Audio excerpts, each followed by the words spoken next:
ಶಾಲೆಯಲ್ಲಿ ಶಿಕ್ಷಕ ಅಂಧಾನಯ್ಯ ವಸ್ತ್ರದವರಿಗೆ ಚಪ್ಪಲಿಯಿಂದ ಹೊಡೆದ ಶಿಕ್ಷಕಿ ಆಮಿನಾ ಕೋಳೂರ್ ಮೇಲಿನ ವಿಷಯ ಮಾಧ್ಯಮಗಳಲ್ಲಿ ಪ್ರಕಟವಾದ ವರದಿಯನ್ನ ಗಂಭೀರವಾಗಿ ಪರಿಗಣಿಸಿದ ಶಿಕ್ಷಣ ಇಲಾಖೆ ಮಾನ್ಯ ಉಪನಿರ್ದೇಶಕರು ಹನುಮನಗೌಡ ಮಿರ್ಜಿ ಅವರು ಶಿಕ್ಷಕಿ ಆಮಿನಾ ಕೋಳೂರು ಅವರನ್ನ ಅಮಾನತು ಮಾಡಿ ಆದೇಶ ಮಾಡಿದ್ದಾರೆ.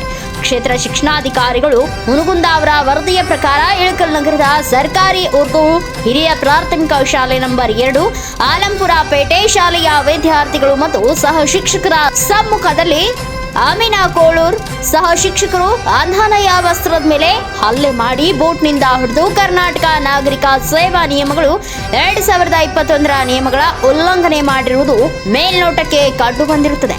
ಸದರಿ ಶಿಕ್ಷಕಿಯರ ಮೇಲೆ ಶಿಸ್ತು ಕ್ರಮ ಜರುಗಿಸಲು ವರದಿ ಸಲ್ಲಿಸಿರುತ್ತಾರೆ ಹಾಗೂ ಸದರಿ ಶಿಕ್ಷಕಿಯರ ಮೇಲೆ ಈ ಹಿಂದೆಯೂ ಸಾಕಷ್ಟು ಆರೋಪಗಳಿದ್ದು ಆರೋಪಗಳ ಮೇಲೆ ಈ ಹಿಂದೆಯೂ ಸಾಕಷ್ಟು ವಿಚಾರಣೆಯು ಬಾಕಿ ಇರುವಾಗಲೇ ಇಂತಹ ಪ್ರಕರಣ ಹೊರ ಬೀಳಲು ಮತ್ತೊಮ್ಮೆ ಕಾರಣೀಭೂತರಾಗಿರುತ್ತೀರಿ. ನಿಮಗೆ ಸಾಕಷ್ಟು ಬಾರಿ ಅವಕಾಶಗಳನ್ನ ನೀಡಿದರೂ ಕೂಡ ಪರಿವರ್ತನೆ ಮಾಡಿಕೊಳ್ಳದೆ ಶಾಲಾ ಶೈಕ್ಷಣಿಕ ಗುಣಮಟ್ಟವನ್ನ ಹೆಚ್ಚಿಸಿಕೊಳ್ಳದೆ ಸಾರ್ವಜನಿಕವಾಗಿ ಇಡೀ ಶೈಕ್ಷಣಿಕ ವಾತಾವರಣವನ್ನ ಹಾಳು ಮಾಡುತ್ತಿರುವುದರಿಂದ ನಿಮ್ಮಿಂದಲೇ ಈ ಕಚೇರಿ ಹಾಗೂ ಇಲಾಖೆಯನ್ನ ಮುಜುಗರಕ್ಕೆ ಒಳಪಡುವಂತಹ ಸ್ಥಿತಿ ನಿರ್ಮಾಣ ಮಾಡಿರುತ್ತೀರಿ.